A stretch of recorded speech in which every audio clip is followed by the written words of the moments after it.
Astro సిండికేట్లో మీ personal and business promotions కోసం కింది నెంబర్కు కాంటాక్ట్ చేయండి.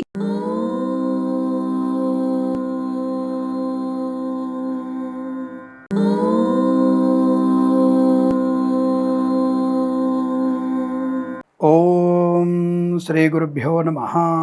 హరి ఓం. సర్వమంగళమాంగళ్యే శివే సర్వార్ధసాధికే శరణ్యే త్రయంబికే దేవి నారాయణి నమోస్తుతే. అందరికీ నమస్కారం. దాదాపుగా రైతు సోదరుల కోసం చాలా వీడియోలు చెప్తున్నాను నేను. రైతు సోదరులు చల్లగా ఉండాలని కోరుకుంటున్నాను నేను. ఈ ప్రత్యేక వీడియో రైతుల కోసమే కాదు, మనందరికీ కోసం కూడా. అంటే ముఖ్యంగా ఈ కర్ర పని చేసే వాళ్ళకు కూడా మంచి అనుకూలత. అంటే మనమందరం పట్టణాల్లో ఉంటూ కత్తెర గురించి మర్చిపోతున్నాం, ఆ ఇంటీరియర్స్ వర్క్ చేసుకుంటున్నాం. నిజం చెప్పాలంటే కొంతమంది కర్ర పని చేసేవాళ్ళు కత్తెరలో అసలు కర్ర పని చేయరు. వాళ్ళు కలుగిత కార్మికులు కూడా దాదాపుగా చెట్లని కొట్టేయడం అలాంటివి చేయరు. ఉన్న కళ్ళను మాత్రమే దించుకుంటారు. వాళ్ళు చెట్లని గీకడం, ఈ రబ్బర్ తోటల్లో వ్యాపారం చేసేవారు కూడా చెట్టుని కొయ్యరు. ఇంతకుముందు కత్తెర రాకముందే కోసి పెట్టుకుంటారు వాళ్ళు. అంటే రైతు అనేవాడు ఈ చెట్టును కాపాడేవాడు. ఏ మతమైన ఏదైనా సరే ఈ సమయంలో చెట్టుని ఇబ్బంది పెట్టాడు. అలాగే భూమిని కూడా ఇబ్బంది పెట్టేవాళ్ళు ఉండరు. అలాగే యజ్ఞయాగాది క్రతువులు కూడా నిర్వహించే వాళ్ళు జాగ్రత్తగా ఎటువంటి యజ్ఞాలు చేయకుండా జాగ్రత్త పడతారు. అంటే అందుకే ఈ కత్తెరలు అనేవి కృత్తికా నక్షత్రంలో రవి ఉండడం. ఈ కత్తెర మనకి దుల్లు కత్తెర అని, అగ్ని కత్తెర అని ఇలా అనేక రకాలు చెప్పుకుంటారు.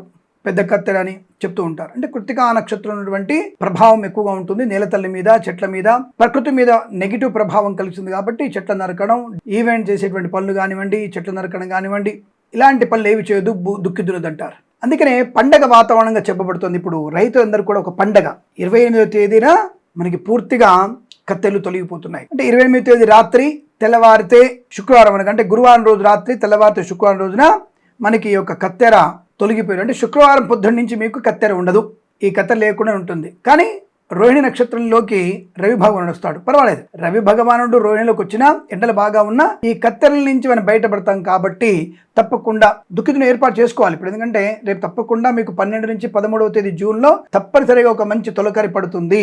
దానివల్ల మనకి మంచి తేమ శాతం బాగా పెరుగుతుంది కాబట్టి అనుకూలంగా ఉంటుంది. తప్పకుండా రైతులకి ఒక మంచి పండగ వాతావరణం.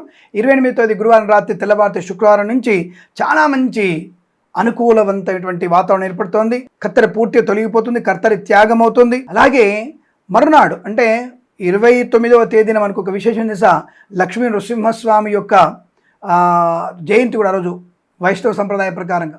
కాబట్టి ఇటువంటి పండగ సమయంలో మనం కత్తెర అయిపోగానే దుక్కి దున్నడము, లేదా ఆ రోజున ప్రారంభం చేయడం, అంటే కర్రకు తాళ్ళు కట్టడము, నాగళ్ళకి రెడీ చేసుకోవడము, ఇవన్నీ బ్రహ్మాండంగా చెప్పుకోవడము, వాటన్నిటికీ ఎద్దులకి గిట్టలు సరి చేసుకోవడము, కొమ్ములకి గోపురాలు పెట్టడము, అలాగే ఎద్దులకు తాడుని అల్లుకోవడము, మనకి బండి మీదకి ఉన్నటువంటి ఒక బండి మధ్యలో కూర్చోడానికి ఒక బుట్టలాంటిది అల్లుకుంటారు, దాన్ని అల్లుకోవడము, ఇవన్నీ అప్పుడు ప్రారంభం చేయండి. తప్పకుండా మీకు జూన్ నుంచి తప్పనిసరిగా మీరు దుక్కి దున్నడం, అలాగే కర్ర పని స్టార్ట్ చేయడం, ఇవన్నీ చేసుకోవచ్చు. అలాగే ఇంటీరియర్ వర్క్స్ కూడా ఈ యొక్క 29వ తేదీ ఫ్రైడే నుంచి స్టార్ట్ చేస్తే, శుక్రవారం నుంచి స్టార్ట్ చేస్తే ఈ ఇంటీరియర్స్ పని, ఈ యొక్క చెక్కల పని, బల్లల పని, ఇవన్నీ కూడా మనకి అన్ని అద్భుతంగా మంచి లాభాన్ని కలిగిస్తాయి.